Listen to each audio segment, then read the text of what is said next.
Assalamualaikum warahmatullahi wabarakatuh. Saya M. Rahmatullah Alamin, kelas karyawan Teknik Industri. Saya berpresentasi kali ini untuk tugas kewirausahaan Islam.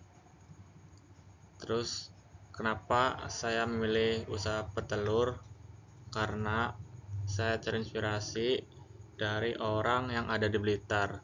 Beliau itu sangat sukses dalam bisnis ternak ayam, ternak petelur.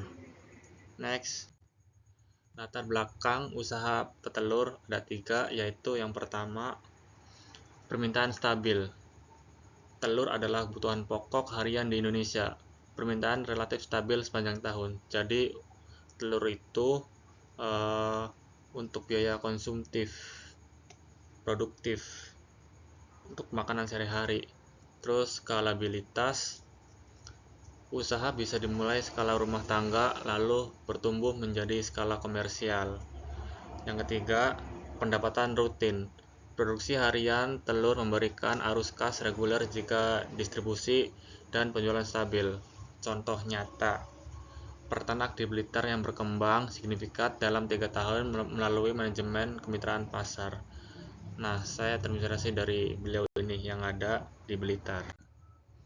Rumusan masalahnya, bagaimana memulai usaha ayam petelur dengan modal terbatas namun hasil optimal. Yang kedua, apa tantangan utama dalam pemeliharaan, kesehatan, dan pemasaran telur. Terus bagaimana mengendalikan biaya agar tetap menguntungkan dan nggak boncos atau rugi. Selanjutnya, strategi apa yang efektif untuk bersaing di pasar petelur yang kompetitif. Next, analisis SWOT, strengths, permintaan stabil, produksi harian, limbah jadi pupuk. Terus weakness, resiko, penyakit, modal awal, kandang, dan bibit. Karena resikonya itu sering terkena penyakit, sering sakit. Terus modal awal kandang juga sangat gede ya, dan bibitnya juga sangat mahal. Selanjutnya, opportunity, pasar luas, produk turunan, kemitraan, dan digital selling. Karena pasarnya sangat luas, jadi kita bisa ngejual dimanapun pasti laku. Terus trade, fluktuasi harga pakan, pesaing cuaca ekstrim. Karena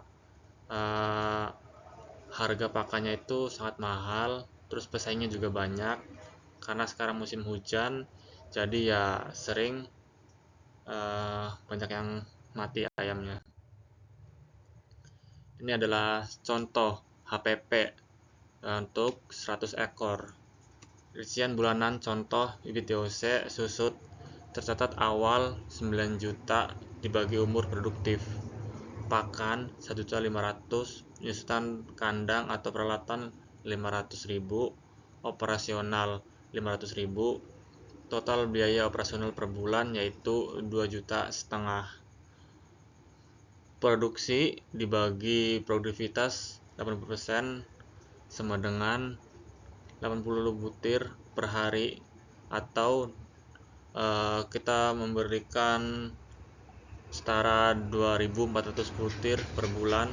HPP-nya yaitu 2.500.000 bagi 2,4 sama dengan 1.040 rupiah per butir.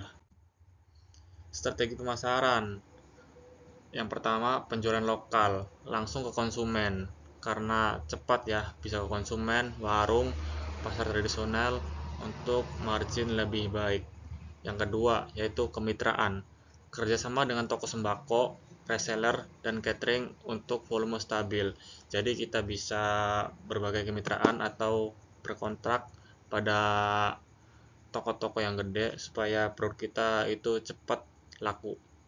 Terus yang ketiga, digital dan branding. Bisa melalui WhatsApp atau Instagram untuk pemesanan, foto produk, dan testimoni pelanggan. Karena kita kalau udah di WA nih, info ada telur nggak? Nah, kan kalau konsumen membeli kan kita harus ngasih lah, ada gitu. Fotonya doang tinggal berapa. difotoin lah. Terus habis itu kita antar, terus kita minta testimoni apakah telurnya enak, apakah gimana, kita testimoni sebagai kritik dan saran untuk selanjutnya. Terus selanjutnya produk nilai tambahan. Ini bisa menjadi telur asin, telur omega, dan kemasan rapi untuk segmen premium. Jadi kita bisa membuat telur asin itu bisa, terus telur omega itu bisa, ya sesuai permintaan aja. Selanjutnya analisis break even point atau BEP. Contoh perhitungan, total biaya bulanan sama dengan 2.500.000, tetapi harga jual rata-rata 1.500 per butir. BEP-nya itu 2.500.000 bagi 1.500 sama dengan 1.667 butir per bulan. Dengan produksi 2.400 butir, usaha memiliki margin aman. Tetapi perlu manajemen distribusi agar terjual seluruhnya untuk merelasikan profit. Jadi kita harus cepat-cepat gitu ya, biar profitnya itu semakin kencang. Terus studi kasus nih ya, kelompok peternak Blitar yang tadi sudah aku jelaskan karena terinspirasi karena beliau. Secara ringkas aja ini Maya. Modal dan awal. Modal di awal itu 5.000 ekor dengan modal anggota dan dukungan koperasi. Terus strategi operasionalnya kontrak pakan, distribusi ke supermarket, pencatatan produksi rutin.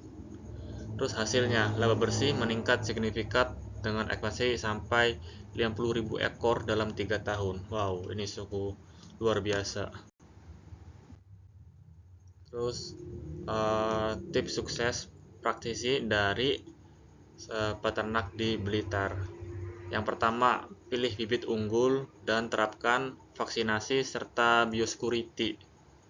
Maksudnya yaitu kita itu harus pilih mana bibit yang unggul, terus vaksin itu berupa minuman atau semprotan dan suntikan tergantung kita milihnya, serta biosecurity.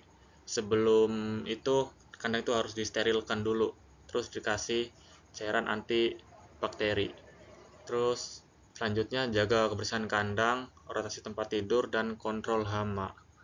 Pantau konsumsi pakan dan konservasi pakan untuk mengoptimalkan biaya. Diverifikasi produk dan saluran, paket reguler, browser, dan pre-order dan e-order.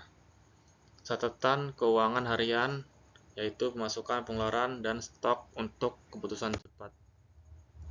Kesimpulan dan aksi nyata, yaitu kesimpulannya, usaha ayam petelur menjanjikan bila dikelola dengan perencanaan, kontrol biaya, dan pemasaran terarah. Aksi nyatanya mulai kecil, buat rencana HPP, BEP, jalin mitra penjualan, dan catat semua transaksi.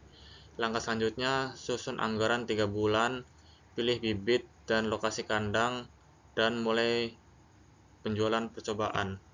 Sekian, terima kasih. Wassalamualaikum warahmatullahi wabarakatuh.